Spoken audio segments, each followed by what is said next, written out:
ADGP MR Ajith കുമാറിനെതിരായ vigilance കോടതി വിധിക്കെതിരെ അപ്പീൽ നൽകാൻ സർക്കാർ നീക്കം. ഭരണത്തലവനെതിരായ പരാമർശം നീക്കം ചെയ്യണമെന്നാവശ്യപ്പെട്ടാണ് ഹൈക്കോടതിയെ സമീപിച്ചേക്കുക. അന്തിമ റിപ്പോർട്ടിൽ തീരുമാനമെടുക്കേണ്ടത് സർക്കാരാണ് എന്ന വാദം ഉന്നയിക്കും. സലിം മാലിക് വിവരങ്ങളുമായി. സലിം, എന്താണ് സർക്കാരിന്റെ നീക്കം? അനുജ, ADGP MR അജിത് കുമാറിനെതിരായ വിജിലൻസ് അന്വേഷണം വിജിലൻസ് കോടതി പൂർണ്ണമായും തള്ളുകയും സ്വന്തം നിലയിൽ ആ കേസ് അന്വേഷിക്കാമെന്നുള്ള തീരുമാനത്തിലേക്കുമാണ് എത്തിയിരിക്കുന്നത്.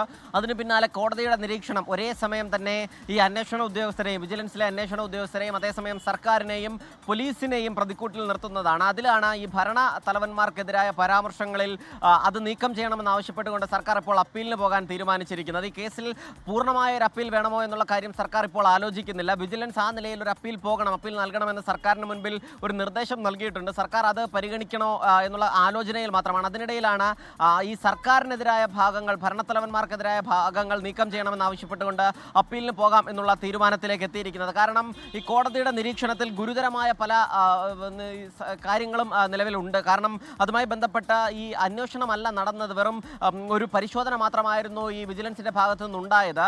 MR അജിത് കുമാറിനെ സഹായിക്കാനായി പല കോണുകളിൽ നിന്നും ആളുകൾ ഉണ്ടായിരുന്നു. അതിൽ ഭരണത്തലവന്മാർ ഉൾപ്പെടെ ഉണ്ടായിരുന്നു എന്നതുൾപ്പെടെയാണ് കോടതി നിരീക്ഷിച്ചിരിക്കുന്നത്. അതുകൊണ്ട് തന്നെ നേരത്തെ തന്നെ MR അജിത് കുമാറുമായി ബന്ധപ്പെട്ട വിഷയങ്ങളിൽ പ്രതിക്കൂട്ടിലായ സർക്കാരിന് വീണ്ടും കോടതിയിൽ നിന്നേറ്റത് വലിയ തിരിച്ചടിയാണ്.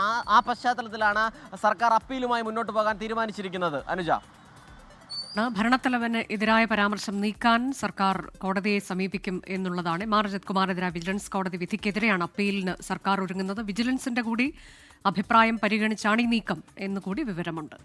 ലോകത്തെവിടെയായാലും ഏത് സമയത്തും 24 വാർത്തകളും ഓഗ്മെന്റഡ് റിയാലിറ്റി പാക്കേജുകളും എക്സ്പ്ലെയിനറുകളും വിശദമായി കാണാൻ ഞങ്ങളുടെ യൂട്യൂബ് ചാനൽ നിങ്ങൾക്ക് സബ്സ്ക്രൈബ് ചെയ്യാം.